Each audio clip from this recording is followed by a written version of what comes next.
सुप्रभात बच्चों, धन्यवाद आप सभी का कि आप हिंदी यूट्यूब क्लासेस चैनल से जुड़ रहे हैं और बड़े लगन से इसे देख रहे हैं। हम आज नया टॉपिक स्टार्ट करने वाले हैं और उस टॉपिक का नाम है सर्वनाम। क्या है? सर्वनाम।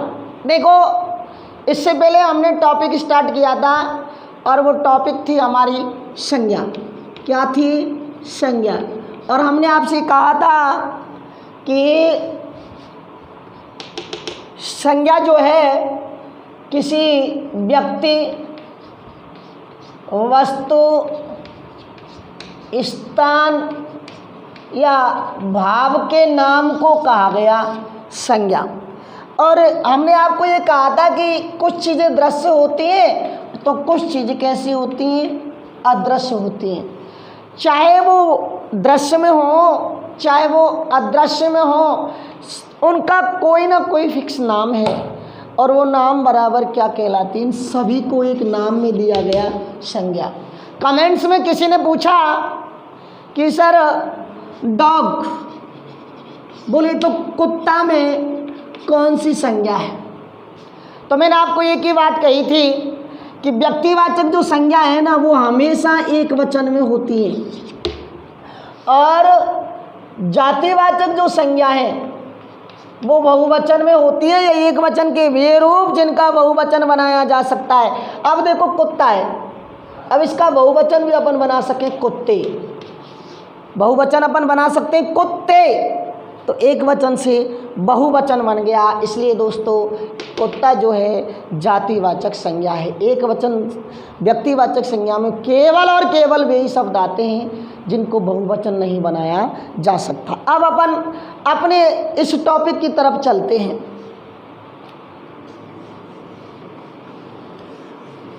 और किसी ने पूछा, सर आप जो सवाल पूछते हो, वो जवाब देते हो, वो कैसे पूछते हैं? तो मैंने आपसे कहा था कि जो हमारा खुद का जो व्हाट्सएप है उसके हिसाब से जो सवाल पूछते हैं उनके उत्तर हम देते हैं। तो सर्वनाम दो भागों में बन गए, सर्व और नाम। सर्व का अर्थ है सभी का और नाम का अर्थ है नाम, यानी सभी का नाम। तो वैसे अपन ये कहें कि सर्वनाम सभी है, नाम सर्वनाम नो, सभी नाम तो कहलाते हैं संज्ञा। क्या कहलाते हैं? संज्ञा। और संज्ञाओं के स्थान पर जो प्रयुक्त होते हैं शब्द, वो क्या कहलाते हैं? सर्वनाम। देखो, जैसे मैं कमरे में बैठा हूँ तो कमरे में पंखा है, कमरे में फर्श है, दीवार है, छत है और बोर्ड है। ये इन सब का अपना खुद का नाम है। क्या है? नाम है। और जब नाम है तो इनको नाम जब इनका यूज कर लिया तो ये क्या कहलाए? संज्ञा। लेकिन इन संज्ञाओं के स्थान पर, इन संज्ञाओं के स्थान पर जो शब्द काम में आए, इन संज्ञाओं के स्थान पर जो शब्द काम में आए भी कहलाए सर्वनाम। जैसे मैं कह दूँ ये पंखा, ये फर्श, ये दीवार, ये छत, ये बोर्ड, तो ये शब्द संज्ञा के स्थान पर प्रयोग में लिया गया, इसलिए इनको कहा गया सर्वनाम। जैसे राम ईमानदार लड़का है। अब राम के जगह पर मैंने लिख दिया हुआ है, तो रिप्लेसमेंट में आ गया वह, रिप्लेस किया गया, राम की जगह पर वह आया। तो संज्ञा के स्थान पर जो शब्द प्रयोग में लिए गए वो क्या कहलाए? सर्वनाम। क्या कहलाए? सर्वनाम। ऐसे ही अब देखें आगे अपन सर्वनाम परिभाषा अगर हम इसकी बनाना चाहें तो मैं यूँ लिखूँ, वे विकारी शब्द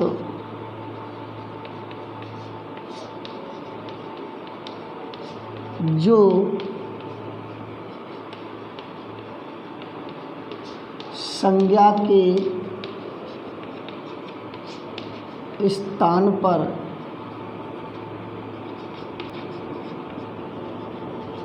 प्रयुक्त होते हैं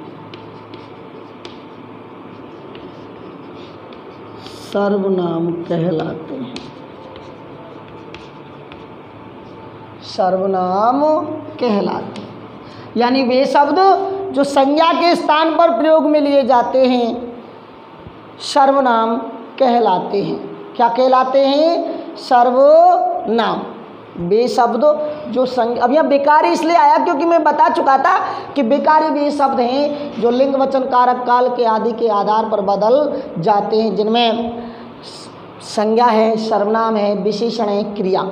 और इसलिए मैं इनको बता रहा हूँ क्योंकि पद परिचय में बेकारी शब्द हैं, अन्यथा ये कोर्स में नहीं, लेकिन यहाँ बताने पड़ रहे हैं क्योंकि एक एक नंबर कीमती है दोस्तों। हमें नंबर एक भी छोड़ना नहीं है, चाहे कैसे भी कहीं से भी हमें लेना पड़े, सारी चीज़ें हमें लेनी है। प्रकार देखें कितने हैं दोस्तों? 6। पहले इनके नाम लिख के देख लें आप। पहला बताओ, पुरुषवाचक सर्वनाम। कौन सा? पुरुषवाचक।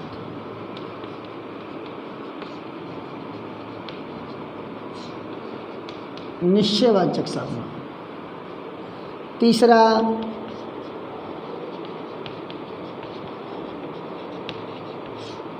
अनिश्चयवाचक सर्वनाम। चौथा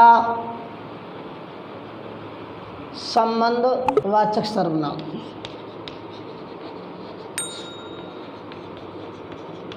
कौन सा है दोस्तों? संबंधवाचक सर्वनाम। और 5वें पे है प्रश्नवाचक सर्वनाम। 6वें पे है निजवाचक सर्वनाम। निजवाचक सर्वनाम। तो ये 6 सर्वनाम है हमारे।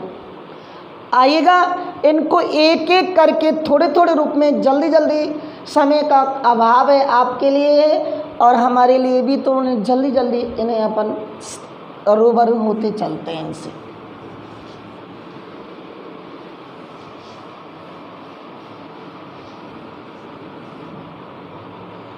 सबसे पहले पुरुषवाचक। पुरुषवाचक सर्वनाम भी 3 प्रकार के होते हैं। कितने? 3 प्रकार के। देखें, पहला उत्तम पुरुष, दूसरा मध्यम पुरुष, तीसरा अन्य पुरुष। संस्कृत में थोड़ा ऐसा होता है कि प्रथम पुरुष, यहाँ मध्यम पुरुष, उत्तम पुरुष। इंग्लिश में फर्स्ट पर्सन, सेकंड पर्सन और थर्ड पर्सन। यहाँ अपन हिंदी की बात करते हैं तो हिंदी में उत्तम पुरुष, मध्यम पुरुष और अन्य पुरुष। ये होता है कहने वाला, ये होता है सुनने वाला, और ये होता है जिसके बारे में कहा जाए। मैं कहूँ दिस इज वक्ता, ये होता है श्रोता, और इसमें जिसके बारे में कहा जाए थर्ड पर्सन जो होता है वो अन्य पुरुष कहलाता है। क्या कहलाता है? अन्य पुरुष कहलाता है। उत्तम पुरुष कहने वाला होता है, मध्यम पुरुष सुनने वाला होता है। अब यहाँ देखो, अब उत्तम पुरुष जो कहने वाला होता है, अब वो जो अब खुद के लिए बात कर रहा है कि जैसे मैं मान लो मैं खुद के लिए बात बताऊं कि मेरा नाम मनोज है, तो अपन नाम बताएगा तो यही तो लिखेगा मेरा, मेरा। और ये मेरा बहुवचन किसका? मैं, और मैं का बहुवचन हम। ये सब किसके हैं? उत्तम पुरुष के। किसके हैं? उत्तम पुरुष के। मैं। अब मध्यम पुरुष सुनने वाला जो होता है वो यू के संबोधित तुम। और अन्य पुरुष में तो दोस्तों हम अपन कुछ भी लिख सकते हैं, यह वह, ये वे वो, ये सब किस में हैं? अन्य पुरुष में। तो अब देखो उत्तम पुरुष जो कहता है, वक्ता जो होता है वो उत्तम पुरुष कहलाता है, श्रोता जो होता है वो मध्यम पुरुष होता है। इसमें आप शब्द भी आता है। इस आप शब्द में आप कन्फ्यूज मत होना, आपको बता देंगे। जब किसी को, हमसे बड़े जो हैं उनको सम्मान देने के लिए जब अपन किसी यूज को व्यक्त करते हैं, शब्द को व्यक्त करते हैं ना, तो वहाँ भी आप शब्द का प्रयोग किया जाता है। यहाँ देखें, मैं, मुझे, मेरा, हम, हमें, हमारा, ये इसके वाचक शब्द हैं। तुम, तुझे, तुम्हें, तेरा, तुम्हारा, ये संबंधी बता रहे हैं वैसे। और ये, वे, उसने, उसका, उसकी।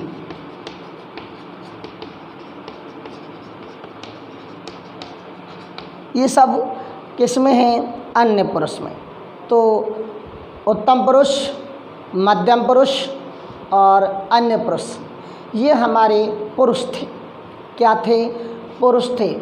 तो उत्तम पुरुष, मध्यम पुरुष और अन्य पुरुष। अब उत्तम पुरुष में कौन से हैं, मध्यम पुरुष में कौन से हैं, अन्य पुरुष में कौन से? अब जैसे उदाहरण के रूप में अपन इनके उदाहरण जैसे देख लें कि राम किताब पढ़ता है। अब कौन पढ़ता है? राम। कौन पढ़ता है? राम। जैसे मैं कहूँ कि मैं खाना खा रहा हूँ, मैं खाना खा रहा हूँ, वो वहाँ राम था, वो संज्ञा थी। मैं, किसी ने नहीं टोका ना, मैं खाना खा रहा हूँ, मैं खाना खा रहा हूँ।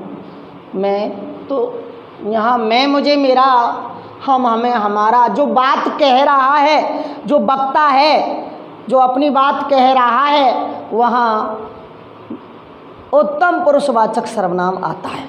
क्या आता है? उत्तम सर्वनाम। जैसे कह दे कि तुम अपना काम करो, तुम अपना काम करो, तो तुम जहाँ आया, यहाँ तुमसे मैं यानी सुनने वालों से कह रहा हूँ, तो वो क्या हुआ? मध्यम पुरुषवाचक सर्वनाम। और मैं किसी राम से कहूँ, राम देखो ये लड़का बड़ा बेईमान है, वह बड़ा सुंदर है, वह कामचोर है, वे बेईमान है। ये सारी चीज़ें जो होती हैं अन्य पुरुष की कैटेगरी के अंतर्गत आती। तो अर्थात पुरुषवाचक सर्वनाम 3 प्रकार का होता है। पहला है उत्तम पुरुष, दूसरा है मध्यम पुरुष, तीसरा है अन्य पुरुष। उत्तम पुरुष जो कहने वाला, अर्थात वक्ता, मैं, मुझे, मेरा, हम, हमें, हमारा, तुम, तुम्हें, तुझे, तेरा, तुम्हें, तुम्हारा, ये भी, उसने, उसका, उसकी। अपन इसे थोड़ा सा लयबद्ध रूप में भी गा सकते हैं। मैं, मुझे, मेरा, हम, हमें, हमारा है, तुम, तुम्हें, तुझे, तेरा, तुम्हें, तुम्हारा है। ये सारी चीज़ें अपन लयबद्ध होकर के भी याद कर सकते हैं। थोड़ा रोमांचित भी होते हैं और इंटरेस्ट भी बढ़ता है और हमारा मन भी पढ़ाई में लगता है। तो देखिए, हमने पुरुषवाचक सर्वनाम का पता लगाया। पुरुषवाचक सर्वनाम 3 प्रकार के हुए, उत्तम पुरुष, मध्यम पुरुष, अन्य पुरुष। इनके वाचक शब्द भी हमने आपको बताए, कहाँ कहाँ कैसे कैसे इनके प्रयोग में किए जाते हैं। अब देखें, इस मध्यम पुरुष में आप जो शब्द है, तुम, आप कहते ना, जब हम किसी को आदर देने के लिए, किसी को हमसे जो बड़े हैं और जो ग्रुप में हैं, हमसे जो बड़े हैं और जो ग्रुप में हैं, उनको हम आप शब्द कह सकते हैं। और हमसे जो छोटे हैं, जो ग्रुप में हैं, उन्हें अपन क्या कह सकते हैं? तुम कह सकते हैं। क्या कह सकते हैं? तुम कह सकते हैं। एक शब्द और बता दूं, इस आपका परिचय के संदर्भ में भी प्रयोग होता है। परिचय के संदर्भ में भी प्रयोग होता है। जैसे कहें, पंडित जी देश के प्रथम प्रधानमंत्री थे आप। अब यहाँ आप पंडित जी के लिए आया, आप महान वक्ता थे। तो यहाँ परिचय, पंडित जी का परिचय दे रहे थे, आप महान वक्ता थे। तो परिचय के रूप में भी हम किसी को सम्मान के रूप में आप सर्वनाम शब्द का प्रयोग कर सकते हैं। अब दूसरे नंबर पे आता है निश्चयवाचक सर्वनाम।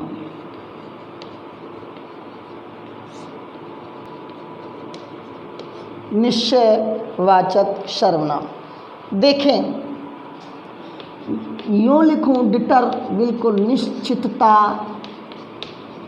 का बोध कराने वाले शब्दों को, निश्चितता का बोध कराने वाले शब्दों को, निश्चयवाचक सर्वनाम कहा जाता है।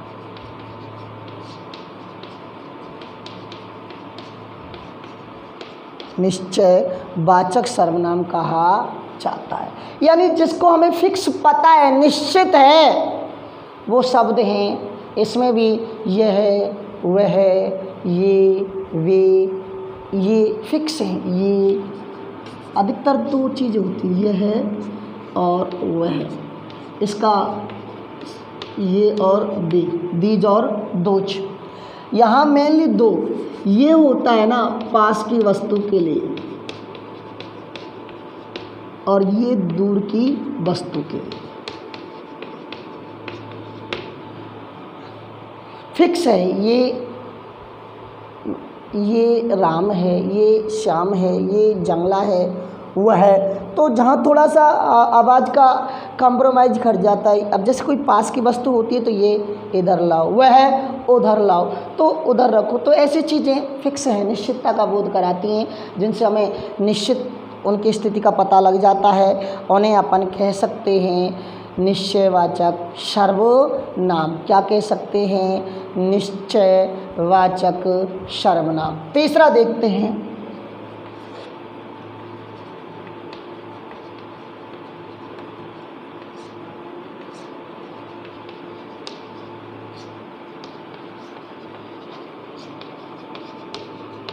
अनिश्चयवाचक। एमिस नहीं, अर्थात जिनसे निश्चितता का बोध नहीं होता, पता नहीं चलता, अनिश्चयवाचक सर्वनाम कहलाते हैं।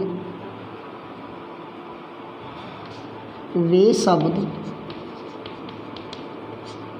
जिनसे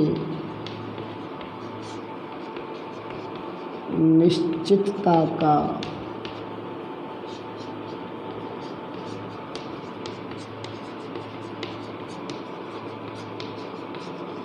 बोध नहीं होता,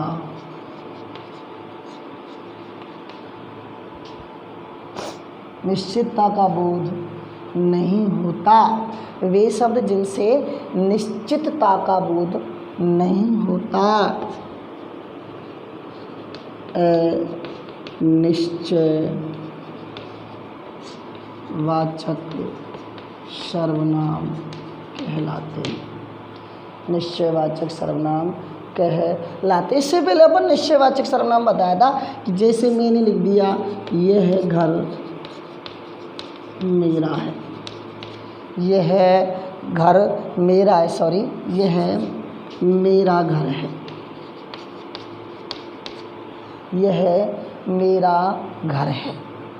तो यहाँ इस घर के रूप में फिक्सेशन है कि मेरा घर है, ये मेरा घर है, ये मेरा घर है। लेकिन अगर मैं यूँ लिख देता ये है घर मेरा है, ध्यान रखना, जहाँ संज्ञा से पहले कोई सर्वनाम आ रहा है, संज्ञा से पहले कोई सर्वनाम आ रहा है तो वो संकेतवाचक विशेषण बन जाता है।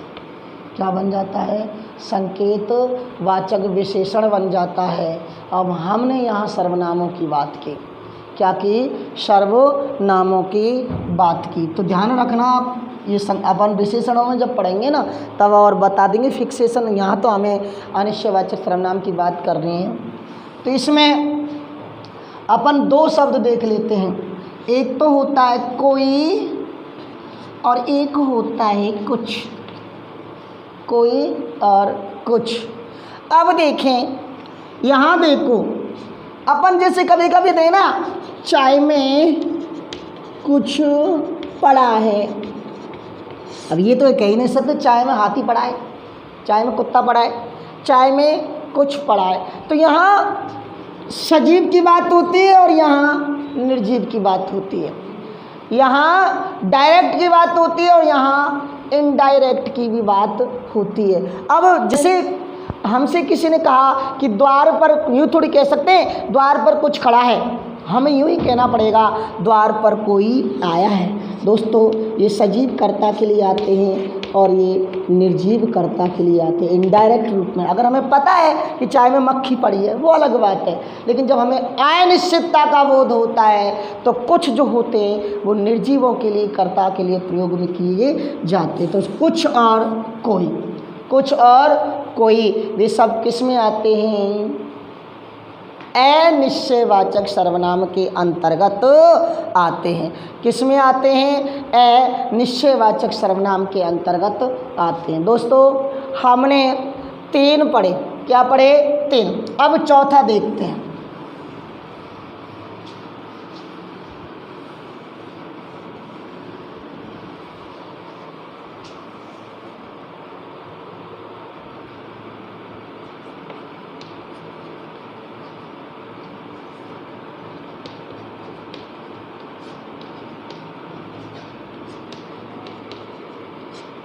संबंधवाचक। अब यह वाचक का अर्थ है बताने वाले या प्रदर्शित करने वाले।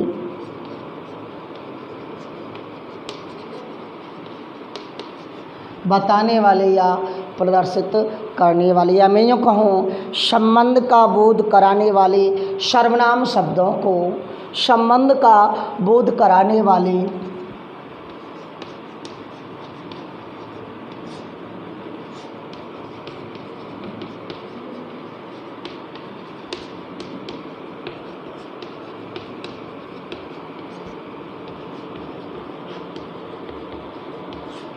सर्वनाम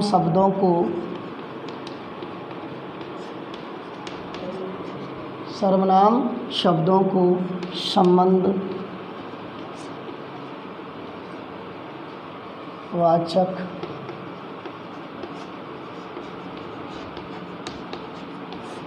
सर्वनाम कहा जाता है।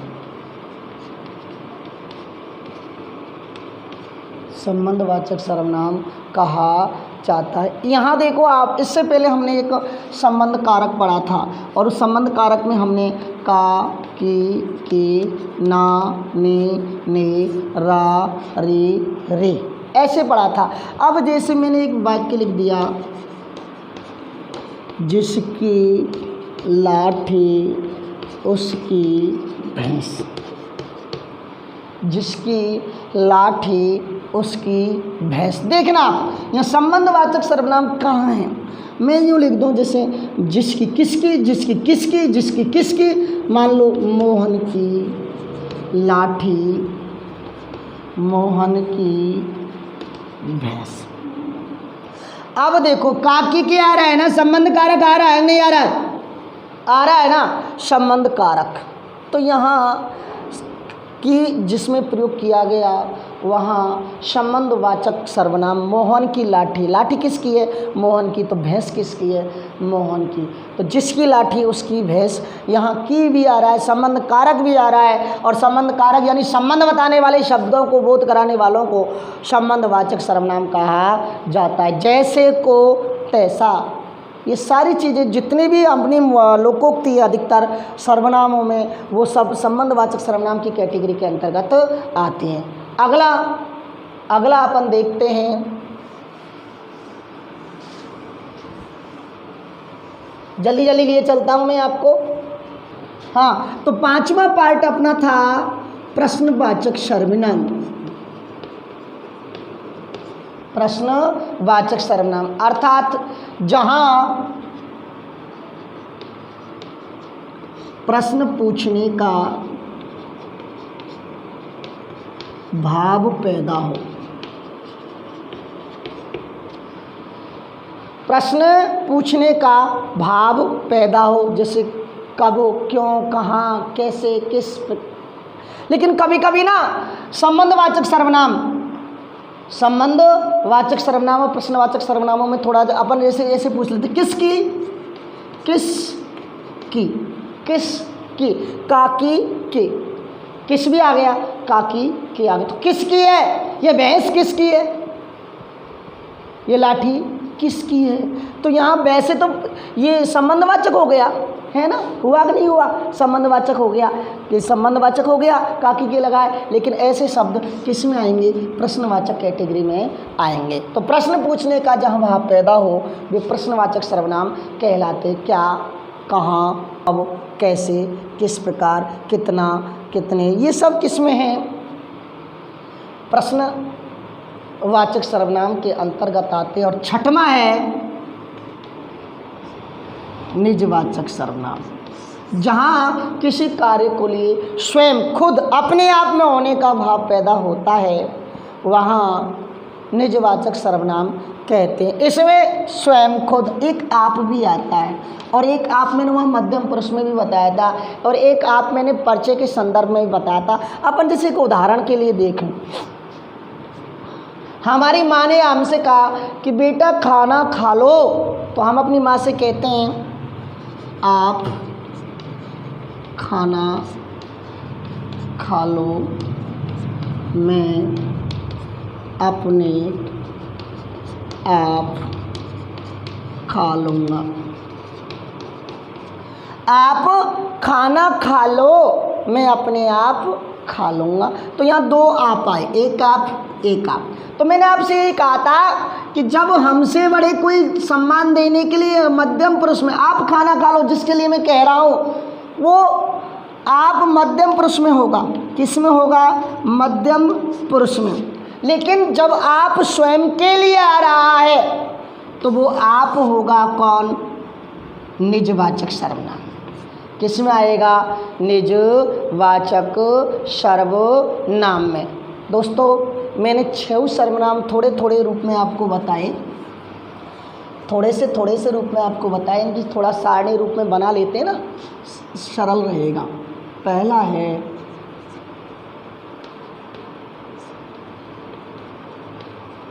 पुरुषवाचक सर्वनाम, 3 प्रकार के,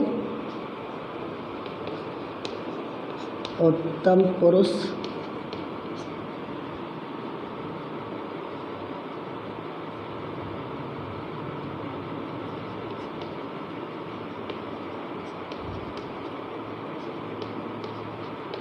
मध्यम पुरुष,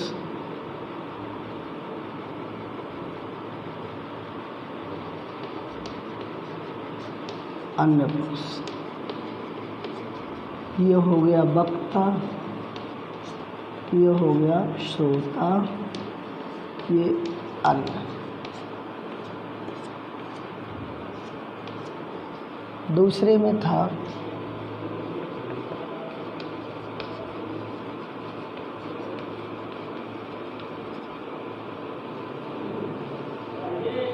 निश्चयवाचक,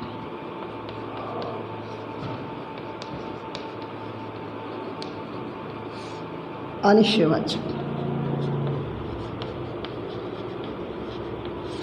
संबंध बोधक,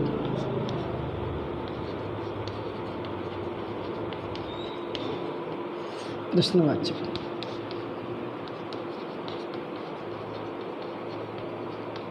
निजवाचक। निश्चयवाचक में निश्चितता का बोध, यही, वही, ये, वे। अनिश्चयवाचक में कोई, कुछ, संबंध में जिसका, जिसकी, उसका, उसकी, सब मेरा मेरी सब इसमें ही है। प्रश्नवाचक में कब, कहाँ, क्यों आदि, और निजवाचक में स्वयं, खुद, आप। इसमें अपन दे सकते हैं मैं और हम। अब वैसे तो और भी आज से लिख दे, मैं मुझे मेरा, हम हमें हमारा है, ऐसे। तुम तुम्हें तुझे तेरा तुम्हें तुम्हारा तुम, और ये वे उसने उसका उसकी, तुम तुम्हें तुझे तेरा तुम्हारा। अच्छा तो दोस्तों आज का टॉपिक हम यहीं समाप्त करते हैं। आशा है कि आपने भली भांति इसको पढ़ने की कोशिश कल की टॉपिक को की होगी और आज के को भी करोगे। ज़्यादा से ज़्यादा मात्रा में लाइक एंड सब्सक्राइब करें। तब तक के लिए धन्यवाद।